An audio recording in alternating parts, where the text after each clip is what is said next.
লিখে রেখেছি। প্রথম অঙ্কটা পড়া যাক আগে। 10 কেজি ভরের কোনো বস্তুকে পৃথিবী পৃষ্ঠ থেকে 500 মিটার উপরে নিয়ে যেতে কত কাজ করতে হবে। আর নিচে সেম প্রশ্ন প্রায়, 10 কেজি ভরের কোনো বস্তুকে পৃথিবী পৃষ্ঠ থেকে 2000 কিলোমিটার উপরে নিয়ে যেতে হবে, কত কাজ করতে হবে। আমাদের অন্তত এটা জানা আছে যে কোনো বস্তুকে উপরে উঠাইতে গেলে mgh পরিমাণ কাজ করা লাগে। অর্থাৎ আমরা যদি অঙ্কগুলো করতে চাই তাহলে এখানে যে কাজটা বের করব, তাহলে mgh সূত্র ব্যবহার করলাম। আর ভরের মান তো 10 কেজি দেওয়া আছে, জির মান তো আমরা জানি, আর এটা হলো এইচের মান 50 মিটার, যেটা হবে সেটাই উত্তর। এত জোল কাজ করা লাগবে। আচ্ছা, পরের অঙ্কটা দেখো। 10 কেজি ভরের কোনো বস্তুকে পৃথিবী পৃষ্ঠ থেকে কত উচ্চতায়, 2000 কিলোমিটার উচ্চতায় নিয়ে যেতে কত কাজ করতে হবে। এখানেও তো তোমার মনে হচ্ছে যে ডব্লিউ সমান mgh করে দেবো, আর এম এর মান 10 কেজি, জি মানে 9.8, আর এইচ এর মান হলো এই যে 2000 কিলোমিটারকে মিটার করে দিলে যেটা হয় সেটা দিলে যেটা হবে সেটা উত্তর। তত জল, তাই না? তা তুমি এই অঙ্কটা ডব্লিউ সমান mgh দিয়ে করতে পারবা, ঠিক আছে। পরেরটা যে তুমি এই সূত্র দিয়ে করতে যাবে না, তখন তোমার অঙ্কটা ভুল হয়ে যাবে। কারণ তুমি মানে এখন দেখো পৃথিবীর পৃষ্ঠ থেকে 2000 কিলোমিটার উপরে, 2000 কিলোমিটার কিন্তু চারটিখানে কথা না, অনেক উপরে। এরকম উচ্চতায় তুমি ওই যে mgh সূত্র ব্যবহার করে কাজের মানে কি কাজের মান বের করতে পারবা না। এক্ষেত্রে তোমার আরো একটা অন্য সূত্র আনতে হবে। কারণ অন্য সূত্রটা কি হবে, মানে আমি বলতে চাচ্ছি যে পৃথিবী পৃষ্ঠ থেকে অনেক অনেক উপরে কোনো বস্তু উঠাইতে গেলে mgh পরিমাণ কাজ হবে না, অন্য কোনো একটা সূত্র দিয়ে কাজের মান বের করতে হবে। আর সেই অন্য সূত্রটা কিভাবে আসছে, সেই সূত্র দিয়ে আরো কি কি অঙ্ক আসতে পারে, বা ওখান থেকে মুক্তিবেগ নির্ণয়, বা কোন মানে ওখান থেকে মুক্তিবেগ অতিক্রম করার পরে অসীমে চলে যাওয়ার পরে কোনো বস্তু কি আচরণ করবে, এইগুলো নিয়েই মূলত আজকে আমি আলোচনা করব, ঠিক আছে। তা তোমরা দেখো, আমরা তো সবাই নিউটনের মহাকর্ষ সূত্র নাম শুনেছি, তাই না? মহাকর্ষ বল সম্পর্কেও জেনেছি। আর মহাকর্ষ বলের মান কিভাবে কোন সূত্র দিয়ে বের করতে হয় সেটা অন্তত আমাদের অনেক ছোটবেলা থেকে জানা আছে। এই যে F সমান বড় হাতের G m1 m2 ভাগ d স্কয়ার, এই সূত্র দিয়ে মহাকর্ষ বলের মান বের করতে হয়। অর্থাৎ আমি বলতে চাচ্ছি কোনো বস্তু, এটা মনে করো আমাদের পৃথিবী, আমরা এই পৃথিবীতে বসবাস করি, এই যে এইসব জায়গায় বসবাস করি। কারণ কোনো বস্তু মনে করি এখানে আছে, এই জায়গাটাতে আছে। আর আমাদের যে পৃথিবী না, পৃথিবীর সেন্টার হলো এটা পৃথিবীর কেন্দ্র। এখন এই বস্তুটা, এই যে বস্তুটার কথা বলছে না, এই বস্তুকে পৃথিবী কিন্তু তার নিজের দিকে টানছে একটা বলে, আর সেই বলটাকে আমরা গ্র্যাভিটি ফোর্স বা অভিকর্ষ বল বলি, তাই না? তাই এই জায়গায় অভিকর্ষ বলের মান কি হবে, কোন সূত্রের উপর নির্ভর করবে, যে F সমান G m ছোট হাতের m, আর এখানে হলো দূরত্ব স্কয়ার বা এক্স স্কয়ার বা আর স্কয়ার বা আর প্লাস এইচ স্কয়ার, যেটাই আমরা বলি না কেন। মানে আমি এক্সটা বোঝাতে চাইছি যেখান থেকে এইটুকুর দূরত্ব, যে পৃথিবীর উপর থেকে বস্তু দূরত্ব না, কিন্তু সেন্টার থেকে বস্তু কত দূরে আছে, এই দূরত্বকে আমি এক্স ধরছি, ঠিক আছে। আর এই যে বড় হাতের এম মানে এই যে বড় বস্তু অর্থাৎ পৃথিবীর ভর, আর ছোট হাতের এম মানে যে আমরা যে বস্তু নিয়ে কথা বলছে তার ভর, ঠিক আছে। তাহলে এই বস্তুটা যদি এখানে না থেকে যদি এরকম জায়গায় থাকতো, এই জায়গাটায়, তখন পৃথিবী তাকে কি আগের মতো না বলে আকর্ষণ করবে না বেশি বলে আকর্ষণ করবে। মানে এখন সেই বলটা বের করার জন্য তো এই সূত্র, তাই না? এই সূত্রে দেখো এই মানগুলো, উপরের লবের মানগুলো তো একই থাকবে। সমস্যা হলো এই যে এক্স এর মান একটু কমে যাবে। আগে ছিল এক্সটা এইখান থেকে এই পর্যন্ত, আর এখন এক্সটা হবে এখান থেকে এই পর্যন্ত। তাহলে এই মানটা যদি কমে যায়, হর যদি কমে যায়, তাহলে এই লব বেড়ে যাবে না? তাহলে ব্যস্তানুপাতিক সম্পর্ক আর কি। তাহলে দূরত্ব যত কম, বলের মান তত বেশি, ঠিক আছে। তা আমরা ধরো বস্তুটা এখন এই জায়গায় আছে, এই জায়গায় এই সেম বস্তু যদি এখানে নিয়ে যাই, তাহলে এই যে বল, পৃথিবী একে যে বলে আকর্ষণ করছে, এই বলের মানটা কিন্তু অনেক কমে যাবে। কারণ দেখো এখান থেকে এই দূরত্বটা অনেক বেশি হয়ে যাচ্ছে, এই যে দূরত্ব অনেক বেশি হয়ে যাচ্ছে, তাই বলের মান অনেক কমে যাচ্ছে, ঠিক আছে। তা এখন যদি বস্তু এরকম থাকে, পৃথিবী পৃষ্ঠে থাকে, তাহলে সেই ক্ষেত্রে বলের মান কি হবে, সবচেয়ে বেশি হবে না? কারণ এখান থেকে এক্স এর মান মানে এই যে এইটুকু, যা আবার পৃথিবীর ব্যাসার্ধ আর এর সমান।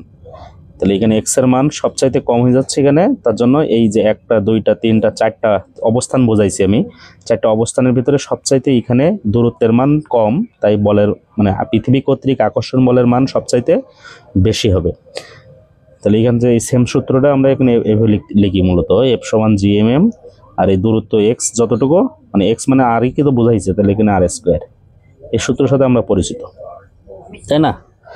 আচ্ছা, আমাদের উদ্দেশ্য হলো যে এই পর্যন্ত যে বস্তুকে ওঠাবো আমি, বা এই পর্যন্ত, বা এখানে এই পর্যন্ত, তাহলে আমার কতটুকু কাজ করতে হবে। আমরা কিন্তু এই যে একটু আগে বলছিলাম না যে অল্প উচ্চতার জন্য কাজের সূত্র হলো W=mgh, আর অধিক উচ্চতার জন্য কাজের সূত্র কি আসবে সেটাই মূলত আমাদের বের করার ইচ্ছা। মনে করো আমাদের পৃথিবী হলো এটা, আমরা এই পৃথিবীতে বসবাস করি,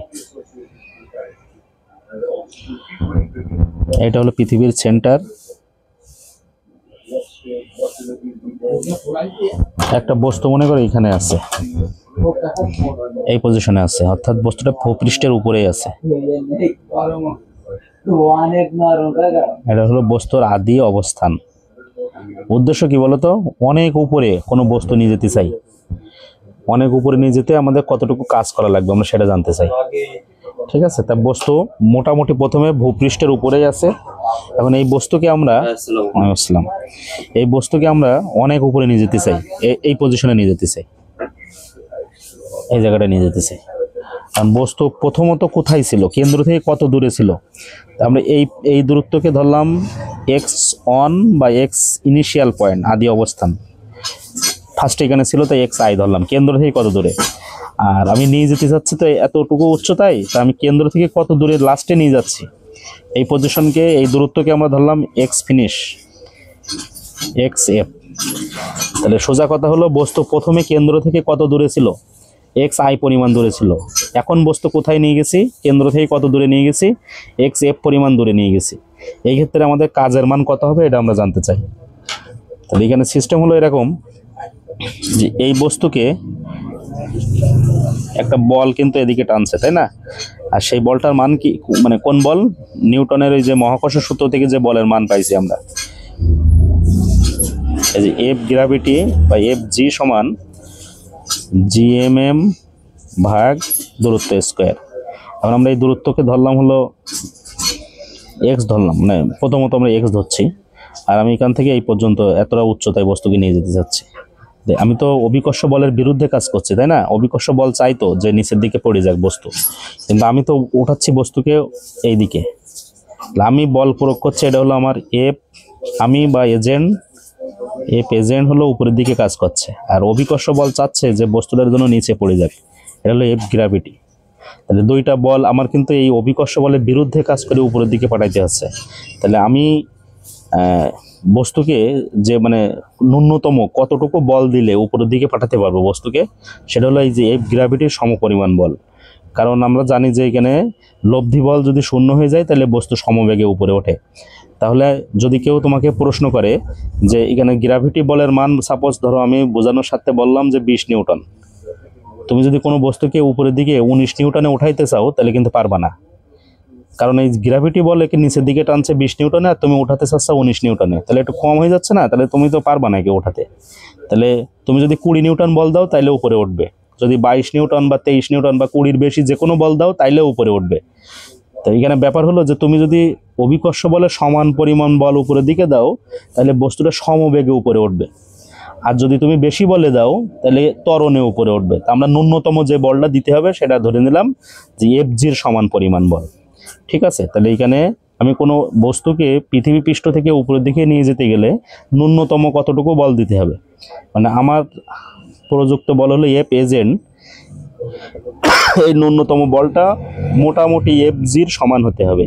বেশি হলেও সমস্যা নেই, বেশি হলে ত্বরণে যাবে, আর কম হলে তো উঠবেই না, ন্যূনতম আমাকে এফ জি সমান পরিমাণ বল দিতে হবে। তাহলে এইখান থেকে আমি বুঝলাম যে এখানে এফ জির মান হলো এটা, আর কোনো বস্তুকে উপরে উঠাইতে গেলে আমার এফ এজেন্ট পরিমাণ বল দিতে হবে, যার মান আবার এফ জির সমান হবে। অর্থাৎ এফ জির মান যদি GMM ভাগ আর এক্স স্কোয়ার হয় তাহলে এনার মানও কিন্তু এটা হতে হবে, তাইলে বস্তু উপরে উঠবে।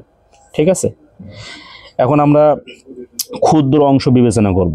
যে আমি ধরে নিলাম যে আমি বস্তুকে এখান থেকে জাস্ট এইটুকু উঠাচ্ছি, এইটুকু সরণ হলো dx পরিমাণ সরণ, মানে আমি ক্ষুদ্র ক্ষুদ্র অঞ্চল ভাবছি যে আমার এখান থেকে এইটুকু উঠাতে কত কাজ, এখান থেকে এইটুকু উঠাতে কত কাজ, অল্প অল্প অল্প অল্প করে কাজ বের করতে চাই। ক্ষুদ্র কাজ বের করার সূত্র আমরা কি শিখেছি? ক্ষুদ্র কাজ DW, মানে কাজ তো ডব্লু, আর DW দেওয়া মানে ক্ষুদ্র কাজ বোঝাই। তাহলে আমি কতটুকু বল প্রয়োগ করছি, মানে কাজের সূত্র যে বল গুণ সরণ জানি না আমরা, তাহলে আমরা বল প্রয়োগ করছি এই যে আমাদের এফ এজেন্ট, এটা হলো আমাদের প্রযুক্ত বলের মান, আর বস্তু কতটুকু সচ্ছে, ডিএক্স পরিমাণ সচ্ছে। তাহলে এই যে বল গুণ সরণ করে দিলাম, তাই ক্ষুদ্র কাজ পেয়ে গেলাম। এখন আমি তো এই ক্ষুদ্র কাজ করে ক্ষান্ত হব না, আমার তো পুরোটাই উঠাতে হবে, তাই না? আমার তো অনেক কাজ করতে হবে। তো সম্পূর্ণ কাজ বের করার সিস্টেম কি, এই যে ক্ষুদ্র কাজকে ইন্টিগ্রেশন করলে সমস্ত কাজ বের হয়। তাহলে আমি যদি টোটাল কাজ বের করতে চাই, অর্থাৎ ডব্লু সমান আমি এই জিনিসকে কি করব, ইন্টিগ্রেশন করব। তাহলে এই জিনিসকে ইন্টিগ্রেশন করা মানে এই পাশেও ইন্টিগ্রেশন করা, এ প্রেজেন্ট আর পাশে তো ডিএক্স আছেই। ঠিক আছে, উদ্দেশ্য কি বলতো, ওই যে এমজিএইচ পরিমাণ কাজ কিন্তু আমি করবো না, কারণ আমি অনেক অনেক উপরে উঠাচ্ছি। তাহলে এমজিএইচ পরিমাণ কাজ ওইটা তো আমরা অল্প উচ্চতার জন্য বের করেছি, অধিক উচ্চতার জন্য কি কাজের সূত্র কি হবে সেটাই আমরা বের করার চেষ্টা করছি। তার সিস্টেমটা হলো এরকম।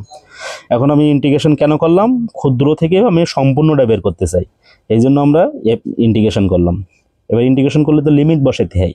লিমিট বসানোর নিয়ম হলো, এখানে লো লিমিট বসবে হলো প্রথমে বস্তু কোথায় ছিল, কত দূরে ছিল কেন্দ্র থেকে, সেটা হলো এক্স আই পরিমাণ দূরে। তাহলে এটা লোয়ার লিমিট হবে এক্স আই, আর লাস্টে বস্তু কোথায় নিয়ে যাচ্ছ, কেন্দ্র থেকে ওই যে এক্স এফ পরিমাণ দূরে নিয়ে যাচ্ছ, লিখেন হবে এক্স এফ। ঠিক আছে, এই জিনিসকে ইন্টিগ্রেশন করে যেটা উত্তর আসবে মোটামুটি আমরা সেটাই অধিক উচ্চতার জন্য কাজের মান পেয়ে যাব। তো দেখো এরপরে কীভাবে আগানো যায়। তাহলে আমরা সর্বশেষ লাইন পেলাম, ডব্লু সমান ইন্টিগ্রেশন অফ এক্স আই, আর এখানে এক্স এফ, আর এই যে এফ এজেন্ট মানে প্রযুক্ত বল, আমাদের প্রযুক্ত বল, আর এখানে সরণ হলো ডিএক্স।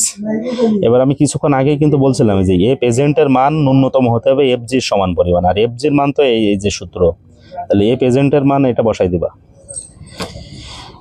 তাহলে এর পরের লাইন আমরা কি করতে পারি, এই যে এফ এজেন্টের জায়গায় বসছে জি এম এম, আর এখানে এক্স স্কোয়ার আর পাশে ডিএক্স আছে, আর এখানে ছিল হলো এক্স আই, আর এখানে ছিল এক্স এফ।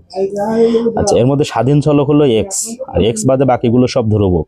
তাহলে এই যে লবে তিনোটাকে সামনে নিয়ে এসো, ইন্ডিকেশনের সামনে আনা যাচ্ছে জি এম এম, এই যে বড় এম মানে পৃথিবীর ভর, ছোট এম মানে কি যে বস্তুকে উঠাচ্ছ তার ভর, আর এখানে আছে এক্স এফ, আর এখানে আছে এক্স আই। এক্স আই মানে হলো প্রথম কোথায় ছিল, ইনিশিয়াল পয়েন্ট, আর এক্স এফ মানে ফিনিশিং পয়েন্ট, কোথায় নিয়ে যাচ্ছ। আর এখানে আছে কি 1 বাই এক্স স্কোয়ার ডিএক্স। ঠিক আছে, তাহলে এর পরের লাইন কি করা যায়, এই যে এক্স এর পাওয়ার -2 দেওয়া যাচ্ছে জিএমএম, আর এখানে থাকছে এক্স এর power minus integration of x F x I তো থাকছেই, আর এখানে এক্স এর পাওয়ার -2 ডিএক্স। এবার ইন্টিগ্রেশন করার যে সিস্টেম তুমি অনেক আগে থেকে জানো সেটা অ্যাপ্লাই করো। এখানে হবে যে এক্স পাওয়ারে 1 যোগ হয়ে যাবে, সরি এক যোগ হয়ে যাবে। তাহলে এখানে আসছে হলো এক্স -2 + 1, আর এখানে -2 + 1। ঠিক আছে, আর এখানে লিমিটগুলো উপরে বসে যাচ্ছে এক্স এফ এক্স আই। এখান থেকে আমরা পাচ্ছি জিএমএম, আর এখানে পাবো হলো 1/x, আর এখানে আছে এক্স এফ এক্স আই। এবার আপার মাইনাস আছে সামনে একটা, এখানে মাইনাস আছে, মাইনাস থাকলে এবারে মানগুলো এই যে আপার লিমিট আগে বসাতে হবে, লোয়ার লিমিট পরে বসাতে হবে। তাহলে এখান থেকে আমরা এরকম একটা ব্যাপার পেয়ে যাবো জিএমএম, আর এখানে -1/xf, সূত্রের মাইনাস, সামনে যে মাইনাসটা আছে মাইনাস, আর এখানে এক্স আই। তাহলে মাইনাস মাইনাস প্লাস হয়ে যাচ্ছে, এটাকে আগে নিয়ে এসো। তাহলে জিএমএম, আর এখানে 1/x, এই যে এটা আগে চলে আসছে, তাহলে এক্স আইটা আগে আসলো, আর -1/xf পরে আসলো। ব্যাস, এটাই তোমার কাজের সূত্র। ঠিক আছে, অর্থাৎ তুমি ছোটবেলায় মানে অল্প উচ্চতার জন্য ডব্লু সমান এমজিএইচ ব্যবহার করতে, আর অধিক উচ্চতার জন্য কাজের সূত্র জিএমএম, আর এখানে 1/xi - 1/xf, এই সূত্রটা ব্যবহার করবো। তাহলে এটা কখন ব্যবহার করব, এটা ওই যে কি বলা যায় 60 meter 70 meter 100 meter 200 meter 1 kilometer 3 4 5 kilometer পর্যন্ত তুমি এই সূত্র ব্যবহার করতে পারবে। কিন্তু যদি তোমার 500 কিলোমিটার বা 1000 কিলোমিটার 2000 কিলোমিটার ওইরকম উচ্চতায় কোনো বস্তুকে উঠাতে হয়, তখন তুমি এই সূত্র ব্যবহার করবে। ধরো এরকম একটা প্রশ্ন পড়লো যে 10 কেজি ভরে কোনো বস্তুকে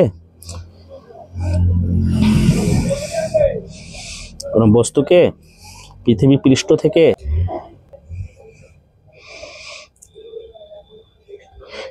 পৃষ্ঠ থেকে 500 ধরো 2000 কিলোমিটার উপরে উঠাতে চাও, 2000 কিলোমিটার উপরে যদি উঠাইতে চাও তাহলে সেই ক্ষেত্রে কত কাজ করা লাগবে? পৃথিবীর থেকে 2000 কিলোমিটার উপরে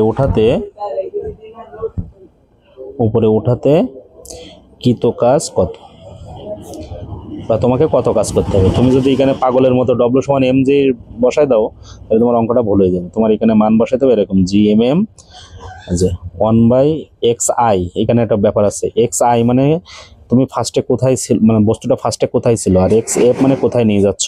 তা আমি ধরে নিলাম এটা সেই আমাদের পৃথিবী আর এটা সেন্টার, আর ফার্স্টে বস্তু এখানে ছিল, তাহলে এখান থেকে এই পর্যন্ত হলো xi, যার মান পৃথিবীর ব্যাসার্ধের সমান।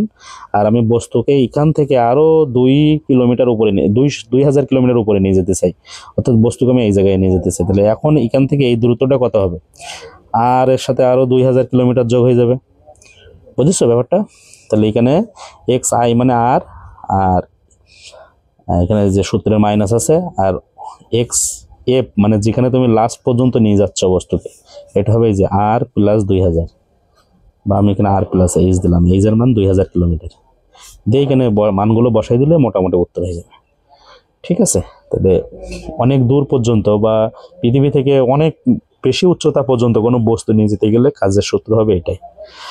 আচ্ছা, তাহলে এইখান থেকে আরো অনেক ছোটখাটো অঙ্ক তোমাকে দিতে পারে, MCQতে দিতে পারে, তারপরে হচ্ছে গ বা ঘ দাগে দিতে পারে। ঠিক আছে?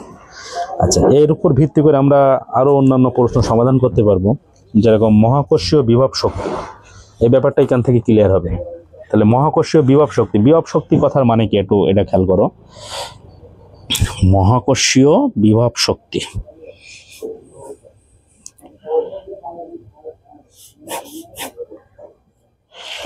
যে জিনিসটা আমি একটু আগেই বোঝাচ্ছিলাম ওইটাই আবার বুঝলেই হবে। এটা আমাদের পৃথিবী, আর এই পৃথিবীর মহাকর্ষীয় ক্ষেত্র হলো মনে করো এই পর্যন্ত, এটা অসীম। মহাকর্ষীয় ক্ষেত্র মানে হলো যে উচ্চতা পর্যন্ত পৃথিবী কোনো বস্তুকে টানে, সেই উচ্চতা বা সেই এলাকা পর্যন্ত হলো পৃথিবীর মহাকর্ষীয় ক্ষেত্র। আমি ধরে নিলাম পৃথিবীর মহাকর্ষীয় ক্ষেত্র এই পর্যন্ত, মানে এখান থেকে এটা হলো পৃথিবীর পৃষ্ঠ, এটা পৃথিবীর কেন্দ্র, আর এর এই পাশে পৃথিবীর কোনো আর আকর্ষণ বল নেই। এখানে এর মধ্যে কোনো বস্তু আসলে পৃথিবীকে টানতে পারবে, পৃথিবী তাকে টানতে পারবে, অর্থাৎ এই অঞ্চলটা হলো পৃথিবীর মহাকর্ষীয় ক্ষেত্র, এই যে অঞ্চলটা বললাম। ঠিক আছে? এখন মনে করো কোনো একটা বস্তু, যখন মনে করো চাঁদের কথা বলি, চাঁদ যখন সৃষ্টি হয়েছে, সৃষ্টি তো আল্লাহ করেছে, এখন চাঁদ যখন সৃষ্টি হয়েছে তখন বস্তুটা কোথায় ছিল? ধরো অসীমে ছিল। অসীম থেকে চাঁদ মনে করো ঠিক এখন এই জায়গায় আছে, এটা মনে করো আমাদের সেই চাঁদ। ঠিক আছে? এটা হলো চাঁদ, আর আমাদের তো কেন্দ্র এই। তা এই চাঁদ প্রথমে কোথায় ছিল? প্রথমে অসীমে ছিল, এখন কোথায় আনছে? এখন তুমি মনে করো এই পর্যন্ত আনছো। ঠিক আছে? এই পর্যন্ত আনছো। এইটা হলো আমাদের কি, এখন এনেছো এই পর্যন্ত, তাহলে এটা হলো এক্স ফিনিশ। আর ফার্স্টে কোথায় ছিল? এক্স ইনিশিয়াল, মানে প্রথম চাঁদ কোথায় ছিল? সেটা হলো অসীমে, তাহলে xi এর মান হবে অসীম, আর xf মূলত এই পর্যন্ত। এটা যতটুকু হয়, এটা এখন মনে করো সাপোজ আমাদের কি বলা যায়, তাহলে তো অধিক উচ্চতার জন্য কাজের সূত্র কি মোটামুটি ক্লিয়ার, তাই না? এইটার উপর বেসিস করে আমরা মহাকর্ষীয় বিভব শক্তি নামক আরো একটা ব্যাপার বুঝতে পারবো। মহাকর্ষীয় বিভব শক্তির সংজ্ঞাটা আগে বুঝতে হবে। সেটা হলো অসীম থেকে কোনো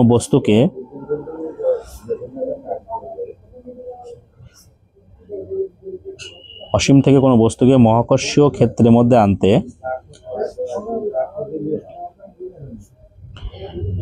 মধ্যে আনতে যে কাজ সম্পন্ন হয় তাকে মহাকর্ষীয় বিভব শক্তি বলে। যেহেতু কাজের কথা বলেছে, তাহলে এখানে কি হওয়া উচিত? মানে আমাদের তো একটা কাজ করতে হবে, তাই না? তা আমি কাজের রাশিমালা তো কিছুক্ষণ আগেই শিখলাম। তা তোমাকে যদি কেউ প্রশ্ন করে যে তোমার বিভব শক্তি কত, তা তুমি তো চোখ বন্ধ করে বলে দেবা যে mgh। আবারও কিন্তু তুমি বাস খাবা, mgh কিন্তু অল্প উচ্চতার জন্য, অধিক উচ্চতার জন্য mgh হবে না। তাহলে এইখানে সেই একই ব্যাপার। তোমাকে যদি আমি এভাবে বলি যে চাঁদ যখন সৃষ্টি হয়েছে তখন কোথায় ছিল, কোন জায়গা থেকে সৃষ্টি হয়েছে, এটা তো আমরা জানি না।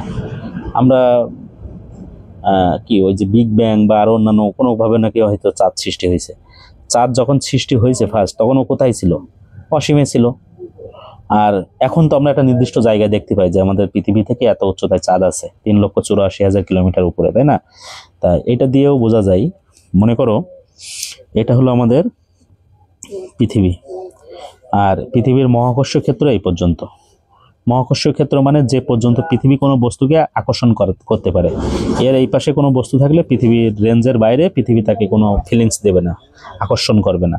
কিন্তু এর মধ্যে যদি কোনো কিছু আসে তাহলে পৃথিবী তাকে আকর্ষণ করতে পারবে। তাহলে যে অঞ্চল জুড়ে পৃথিবী কোনো বস্তুকে আকর্ষণ করতে পারে সেই অঞ্চলকে বলা হয় পৃথিবীর মহাকর্ষীয় ক্ষেত্র। তা আমি ধরে নিলাম চাঁদ প্রথমে অসীমে ছিল, যখন সৃষ্টি হয়েছে তখন অসীমে ছিল, তাহলে এক্স আই এর মান হবে অসীম। আর এখন চাঁদ কিন্তু মোটামুটি একটা নির্দিষ্ট উচ্চতায় সবসময় থাকছে, এটা হলো মনে করো চাঁদ। আর চাঁদ মনে করো পৃথিবীর সেন্টার থেকে এক্স পরিমাণ দূরে আছে ধরে নিলাম। তাহলে এই এক্স পরিমাণ দূরে হলো এক্স ফিনিশ, এক্স এফ এর মান। তাহলে আমার চাঁদকে অসীম থেকে এক্স পর্যন্ত দূরে নিয়ে আসতে কতটুকু কাজ করা লাগবে? তো সেম ব্যাপার, আমরা যে কাজের সূত্র কিছুক্ষণ আগে শিখলাম, জিএমএম 1/xi মাইনাস 1/xf, এটা ব্যবহার করবা। জিএমএম এক্স আই মানে কি?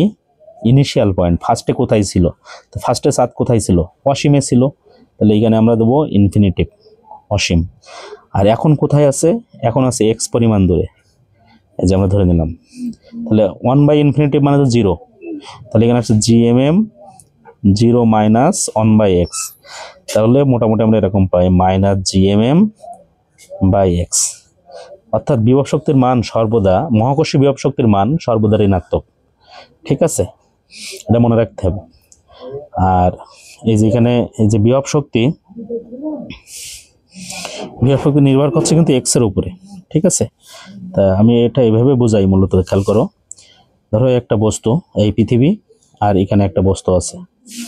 এই বস্তুকে আমি যখন এখানে রাখছি তখন তার একটা বিভব শক্তি আছে, মানে তখন এক্স এর মান আছে, এই মানগুলো আছে, মানগুলো বসে ধরে নিলাম এখানে -200 জুল বিভব শক্তি পেলাম। এখন এই বস্তুকে আমি এখানে না কল্পনা করে মনে করলাম যে পৃথিবী থেকে বেশ একটু উচ্চতায় আছে, তখন এর বিভব শক্তি কি -200 জুল থাকবে? থাকবে না। তখন কি হবে? তখন মাইনাসটা থাকবে, কিন্তু এই মানের দিক থেকে একটু কমে যাবে, মানে অর্থাৎ মাইনাস, ধরো আমি ধরে নিলাম এখানে -100 জুল, মানের দিক থেকে কমে গেছে, কিন্তু সার্বিকভাবে বিবেচনা করলে -200 বড় না -100 বড়? অবশ্যই -100 বড়। অর্থাৎ বিভব শক্তির মান বেড়ে গেছে, যত উপরে ওঠা হয় বিভব শক্তির মান বাড়ে। আরও যদি উপরে উঠি, আমি ধরে নিলাম এই পজিশনে বিভব শক্তির মান -20 জুল। ঠিক আছে, আরও উপরে উঠলে এই পজিশনে বিভব শক্তির মান -5 জুল। এক সময় এরকম জায়গায় বিভব শক্তির মান ধরো 0 হয়ে গেছে, এটাই হলো হাইস্ট মান। বিভব শক্তির সর্বোচ্চ মান কত? যদি কেউ তোমাকে টিক দেয়, মানে নৈবেতিক প্রশ্নে দিয়ে দেয় যে বিভব শক্তির সর্বোচ্চ মান কত, তো বলবা 0, এবং সেটা কোথায়? সেটা হলো অসীমে। এই যে অসীমে বিভব শক্তির মান 0 হবে।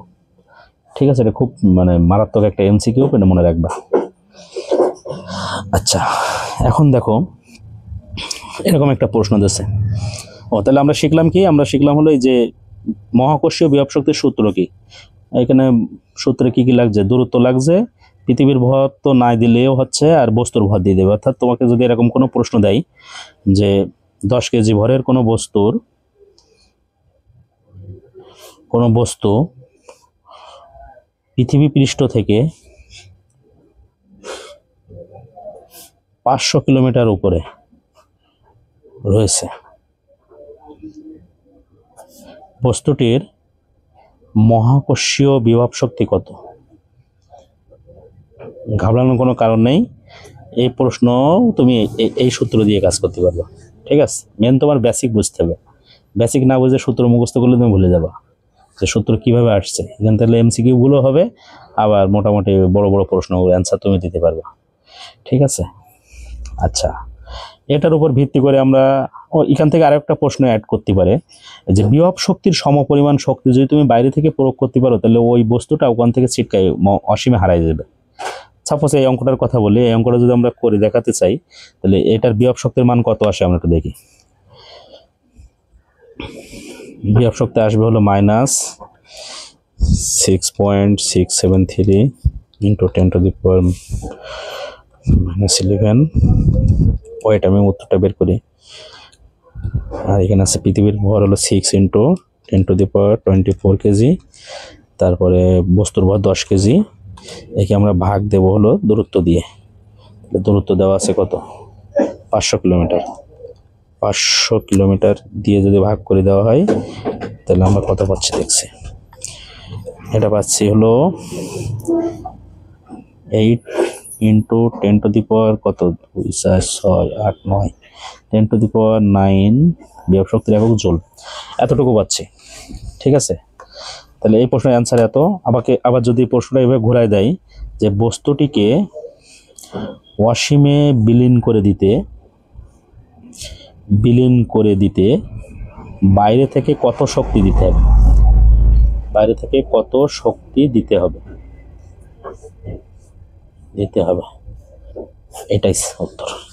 মানে যতটুকু বিভব শক্তি নিয়েও আছে ওই জায়গাটাতে, অতটুকু শক্তি যদি বাইরে থেকে কেউ দিতে পারে তাহলে ওই বস্তু ওখান থেকে হারাই যাবে, অসীমে হারাই যাবে।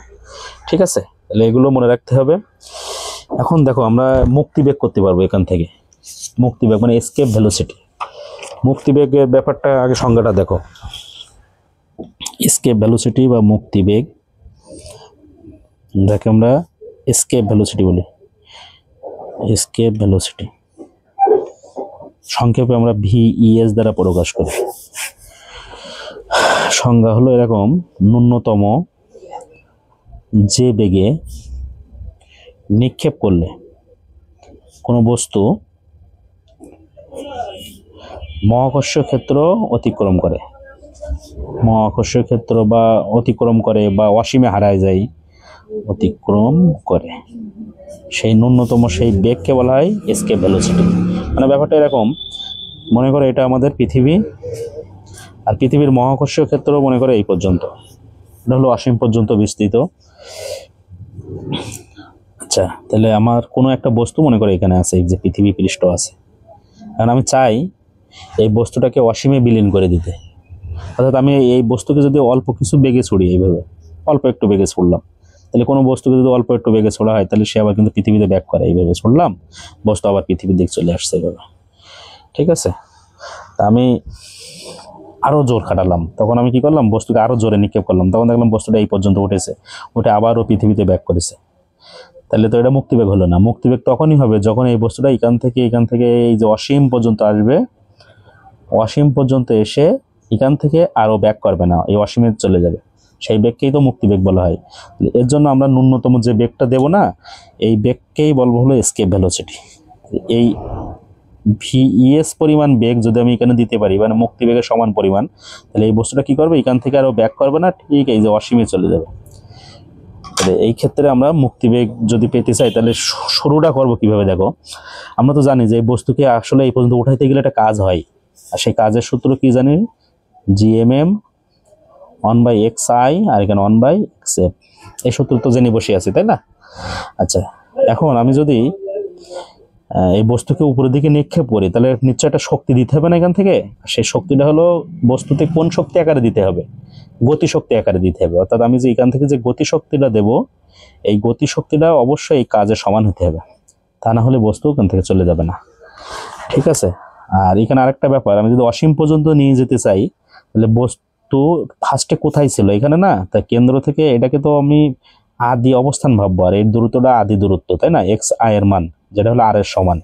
তাহলে এখানে আমরা দিচ্ছি এক্স আর মাইনাস, অসীমে যদি আমি নিয়ে যেতে চাই তাহলে অসীম মানে এখান থেকে এইটুকু দূরত্ব হলো এইচ এর মান ইনফিনিটি, যেহেতু অসীম ধরা হয়েছে, তাহলে এখানে এইটুকু তো আর এখান থেকে এইটুকু যদি এইচ হয় তাহলে আমার শেষে বস্তুকে কোথায় পর্যন্ত নিয়ে যেতে হবে, এই পর্যন্ত না, তাহলে এখানে হবে আর প্লাস এইচ। বুঝেছো ব্যাপারটা? ফার্স্টে বস্তু কোথায় ছিল, আর পরিমাণ দূরে ছিল, এখন বস্তু কোথায়, অসীমে, তাহলে আর প্লাস এই যে এইচ। আচ্ছা, এখানে আমরা এবার এটা গতিশক্তি সমান এই সূত্রটা লিখে দেবো। গতিশক্তির সূত্র আমরা কি জানি, হাফ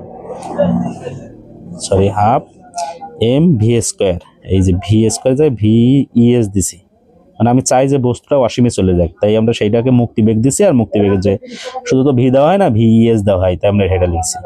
আর এই যে কাজ GMm 1/r minus 1/r plus H, ব্যাস, তাহলে মুক্তিবেগের রাশিমালা নির্ণয় করতে গেলে আমার শুরুটা এটা দিয়ে করতে হবে। এটা মাথায় রাখলে মোটামুটি পরেরগুলো সব সোজা আছে।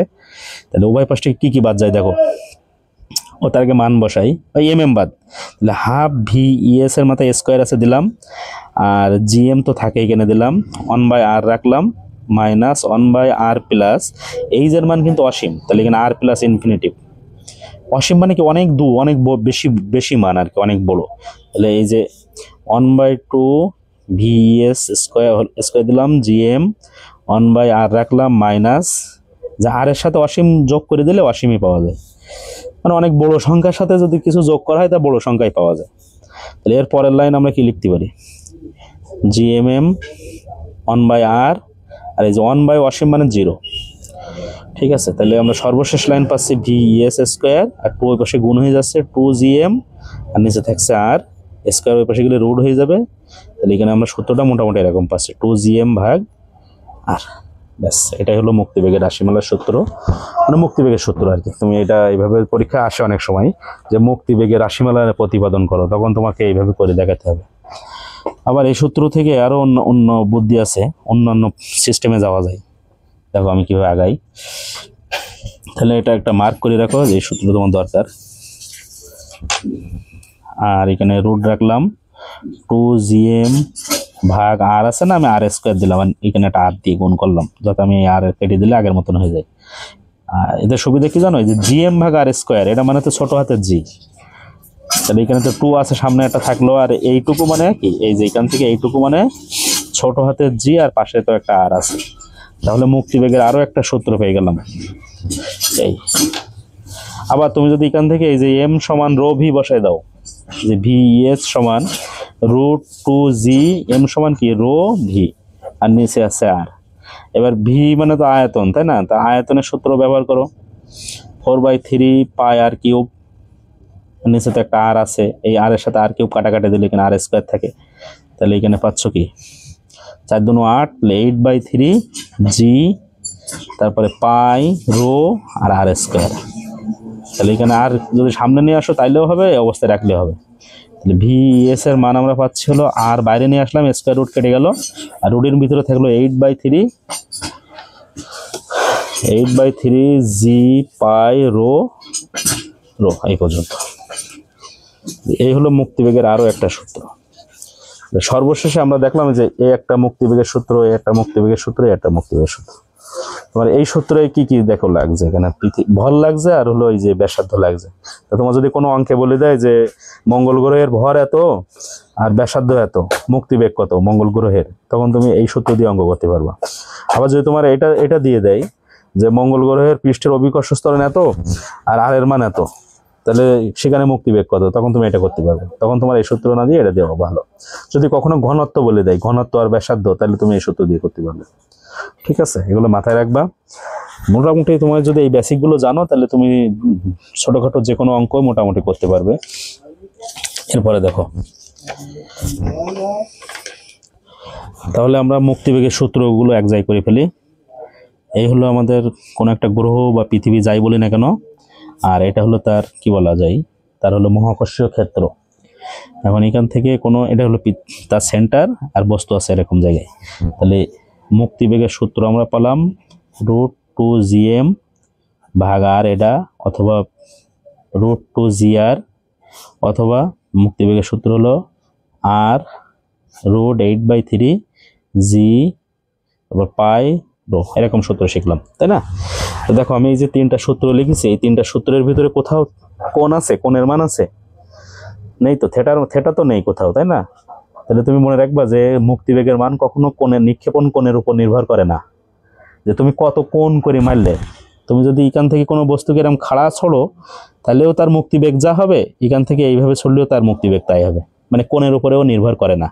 তাহলে নির্ভর করে কার উপরে? যদি এই সূত্রের দিক তাকানো হয়, তাহলে মনে হতে পারে না ব্যাসার্ধের উপরে আর রো ঘনত্বের উপর নির্ভর করে। আবার এই সূত্রের দিক তাকাইলে মনে হয় অভিকর্ষ ত্বরণ আর ব্যাসার্ধের উপর নির্ভর করে। আবার এই সূত্রের দিক তাকাইলে মনে হয় ভর এবং কি ব্যাসার্ধের উপর নির্ভর করে। তাহলে এটা প্যাচ লেগে যাচ্ছে না? তুমি এটা টার্গেট করবে। এটা মুক্তিবেগের মান মূলত এই দুইটা জিনিসের উপর নির্ভর করে, অভিকর্ষ ত্বরণ আর ব্যাসার্ধের উপরে। কারণ এই যে এম বলো, রো বলো, সব কিন্তু এই জির ভিতরে আছে। ঠিক আছে, এটা মাথায় রাখবা আর মুখস্থ রাখবা। মানে কয়েকটা গ্রহ বা আমাদের যে পৃথিবী, মঙ্গল গ্রহ, চাঁদ, সূর্য, এদের মুক্তিবেগের মান কত মুখস্থ রাখবা বা নির্ণয়ও করে দিতে পারবা তুমি। ধরো আমার এরকম প্রশ্ন পড়েছে যে হচ্ছে পৃথিবী পৃষ্ঠের মুক্তিবেগের মান কত, মুক্তিবেগের মান কত, এরকম প্রশ্ন পড়েছে। অর্থাৎ তোমার জন্য সোজা হবে কোনটা, সবগুলো দিয়ে একই উত্তর আসবে 100%। তুমি এটা দিয়ে করবা, তোমার জন্য সোজা হবে। এখানে মানগুলো বসায় দাও। জির মান 9.8, আর হলো ব্যাসার্ধ 6400 কিলোমিটারকে মিটার করে দিলাম। ঠিক আছে, এই মানগুলো দিলে মোটামুটি 11,200 মিটার পার সেকেন্ড আসবে, যাকে কিলোমিটারে করলে হয় 11.2 km স্পারন। অর্থাৎ পৃথিবীর মুক্তিবেগের মান 11.2 কিলোমিটার পার সেকেন্ড। এই কথার মানে কি জানো? এর কথার মানে হলো তুমি যদি পৃথিবীর এই যে পৃথিবী, আর এটা হলো পৃথিবীর ওই যে মহাকর্ষ ক্ষেত্র, এটা হলো অসীম। তুমি যদি কোনো বস্তুকে পৃথিবী পৃষ্ঠ থাকা অবস্থায় 11.2 কিলোমিটার পার সেকেন্ড বেগে এখান থেকে নিক্ষেপ করে দাও, তাহলে এই বস্তুটা এখান থেকে আর ব্যাক করবে না, বস্তুটাই অসীমে চলে যাবে। ঠিক আছে, তাহলে আবার একটু গোড়ায় ফিরে যাই। যদি 11.2 কিলোমিটার পার সেকেন্ডের চাইতে কম বেগে কোনো কিছু ছোড়া হয়, তাহলেও সেই বস্তু পৃথিবীতে আবার ফিরে আসবে। ঠিক আছে, ধরো আমি এরকম বললাম যে নিক্ষেপণ বেগের মান মনে করো 9 কিলোমিটার পার সেকেন্ড, তাহলে কি হবে? তখন বলবো বস্তু কিছু উপরে উঠবে, আবার ব্যাক করবে, পৃথিবী পৃষ্ঠে ফিরে আসবে। আমি যদি বলতাম নিক্ষেপণ বেগের মান 11.2 কিলোমিটার পার সেকেন্ড, তখন কি হবে? তখন বলবো কি বস্তু অসীমে চলে যাবে, মানে পৃথিবী থেকে অসীমে চলে যাবে। এখন যদি আমি বলতাম এরকম যে নিক্ষেপণ বেগের মান মুক্তি বেগের চাইতেও বেশি, সাপোজ 15 কিলোমিটার পার সেকেন্ড, তখন কি হবে? তখন ব্যাপার হলো বস্তু তো অসীমে যাবেই এবং অসীম থেকে হারায় যাবে, অন্যান্য দিকে ছুটে ছুটে চলে যাবে। ঠিক আছে, ওই যে আমরা অনেক সময় শুনি না যে একটা উল্কা পিণ্ড বা কোনো একটা কিছু অত তারিখে পৃথিবীতে আঘাত আনতে পারে। এর কারণ কি? এর কারণ হলো ওই উল্কা পিণ্ড বা ওই জিনিসটা হয়তো অন্য কোনো গ্রহে ছিল, ওই অন্য কোনো গ্রহের মুক্তিবেগকে অতিক্রম করে ওই গ্রহ থেকে ছিটকে চলে আসছে, এসে অন্য কোনো গ্রহে বা আমাদের পৃথিবী বলো বা অন্যান্য গ্রহে যে আঘাত করবে। ঠিক আছে, তো এইখানে দেখো এই যে 15 কিলোমিটার পার সেকেন্ড বেগে যদি মারা হয়, মুক্তিবেগের চাইতে বেশি না এই বেগটা, তখন এই বস্তুটা কি হবে জানো? এই বস্তুটা তো এখান থেকে অসীমে হারাই যাবে, একটা নির্দিষ্ট বেগ পাবে, কিন্তু তখন এই ক্ষেত্রে আর বেগ পাবে না, অসীমে চলে যাবে এই ক্ষেত্রে। আর এই ক্ষেত্রে মানে অসীমে যাওয়ার পরেও একটা বেগে বিভিন্ন দিকে চলে যাবে। এই বেগটার মান হলো এই যে এক্স, কি বলা হয়, এক্স ইনফিনিটিভ। এই বেগটা কত থাকবে আর অবশিষ্ট কত থাকবে, এটার সূত্র আছে, আমি আর প্রতিপাদন করছি না, সূত্রটা মনে রাখবা। এই সূত্রটা হবে এরকম যে তুমি যে বেগে নিক্ষেপ করিলে, এই যে ভি নিক্ষেপণ বেগ, মানে ভি নিক্ষেপণ এর স্কোয়ার বিয়োগ মুক্তিবেগের স্কোয়ার। ঠিক আছে, মানে তুমি এই সূত্র দিয়ে অঙ্ক এরকম করতে পারবা যে ওই বস্তুটার বেগ আর কতটুকু থাকছে বা অসীমে কত বেগে চলে যাবে। সাপোজ আমি যেটা বলতে যাচ্ছি, এরকম কোনো প্রশ্ন দিলাম, মনে করো একটি বস্তুকে পৃথিবী পৃষ্ঠ থেকে 15 কিলোমিটার পার সেকেন্ড বেগে নিক্ষেপ করা হলো। বস্তুটি প্রথম ইয়েস নো বললে হবে, বস্তুটি কি অসীমে যাবে? হ্যাঁ যাবে। অসীমে গিয়ে চুপচাপ থাকবে না, অসীমে যে কি করবে, ও আবার অসীমে থেকেও কোনো একটা বেগে অন্যদিকে চলে যাবে। তা আমার প্রশ্ন হলো এরকম, বস্তুটির অসীমে বেগ কত হবে? অসীমে বেগ কত হবে, এরকম কোনো প্রশ্ন আমি দিছি।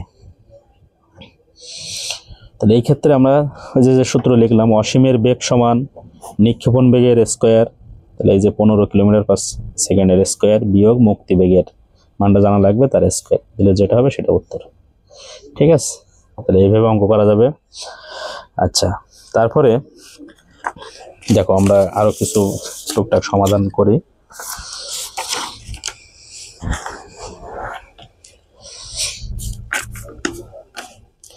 যদি মনে করো এরকম যে একটা বস্তু, এটা তো আমাদের পৃথিবী আর এই হলো অসীম, একটা বস্তু এখানে আছে, এখান থেকে আমি যদি কোনো বস্তুকে উপরে পাঠাইতে চাই, তাহলে তার মুক্তিবেগের সূত্র যে 3টা বললাম না, ওই 3টা ভিতরে এখানে দিলাম, ভিএস সমান এই যে √2g m ভাগ আর, এরকম একটা সূত্র আছে না। আচ্ছা, এটা কি কাজে লাগছে আমি দেখাচ্ছি। পৃথিবী পৃষ্ঠ থেকে মাপছি, তাহলে কেন্দ্র থেকে এই বস্তু আদি আদি দূরত্ব ছিল আর পরিমাণ দূরে, তাই নিচে আর বসেছে।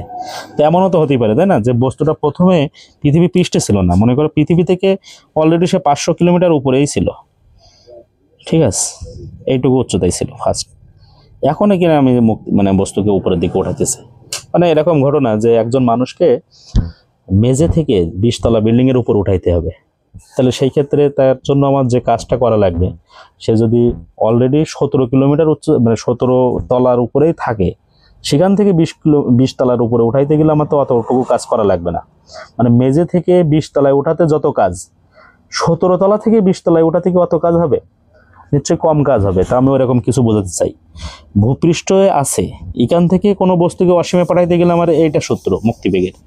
কিন্তু বস্তু যদি অলরেডি এখানে থাকে, এখান থেকে যদি অসীমে পাঠাতে চাই, তাহলে আমার কি ইনার মতন কাজ করা লাগবে? ইনার মতন বেগ দেওয়া লাগবে? লাগবে না তো। সেই ক্ষেত্রে এই সেম সূত্রই হবে, শুধু এই আর এর জায়গায় হবে, ইনার ক্ষেত্রে হবে এর মুক্তিবেগের সূত্র √2gm, আর আর এর জায়গায় হবে r+h। মানে ফার্স্টে কোথায় ছিল, এই যে 500 কিলোমিটার এই জায়গাটায় বসাই দিলে মোটামুটি বানগুলো হয়ে যাবে, ঠিক আছে। তাহলে এইখান থেকে যা বুঝলে এই অনুযায়ী কয়েকটা অঙ্ক তুমি আজকে করবা।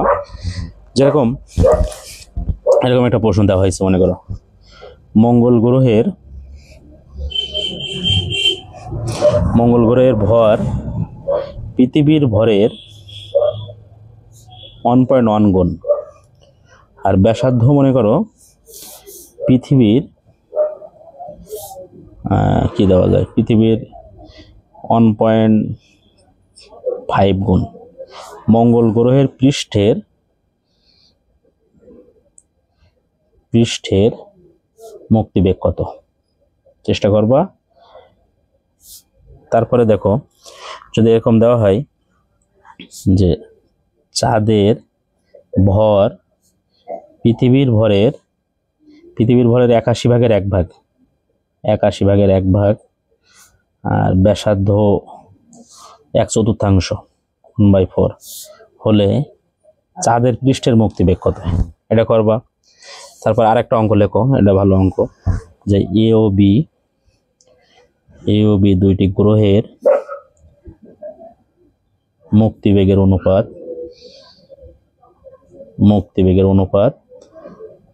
1:2, আর অভিকর্ষ ত্বরণের অনুপাত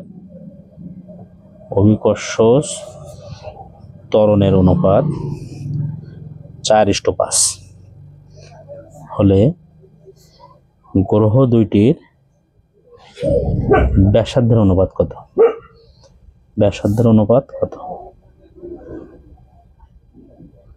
এই ছিল আমার আজকের আলোচনা। তাহলে আমরা প্রথম থেকে কি শিখলাম? প্রথম থেকে শিখলাম যে mgh কাজের সূত্র ব্যবহার করব অল্প উচ্চতার ক্ষেত্রে, আর অনেক উচ্চতার ক্ষেত্রে আমরা কাজের সূত্র বের করলাম যে gmm 1/, ফার্স্টে কোথায় ছিল, বিয়োগ 1/, লাস্টে কোথায় ছিল। তারপরে আমরা শিখলাম মহাকর্ষীয় বিভব শক্তি, যার সূত্র আসলো মাইনাস ছিল কিন্তু -gmm/x, বা যে দূরত্ব আর কি, যে দূরত্ব আছে বর্তমান। আর মহাকর্ষীয় বিভব শক্তির মান সর্বোচ্চ মান 0 এবং সেটা অসীম। তারপরে আমরা মুক্তিবেগ শিখলাম, মুক্তিবেগ দিয়ে বেশ কিছু অঙ্ক দিলাম, তোমরা অঙ্কগুলো করবা। তো ঠিক আছে, সবাই ভালো থাকো মোটামুটি। আর মনে রাখবা যে ফিজিক্স ব্যাপারটা কিন্তু মুখস্থের কিছুই না। ফিজিক্স হলো বেসিক বুঝতে হবে, প্র্যাকটিস করতে হবে। তুমি যত বেশি বেসিক বুঝবা, যত বেশি প্র্যাকটিস করবা, তুমি তত উন্নতি করতে পারবা। তা ভালো থাকো সবাই, ধন্যবাদ।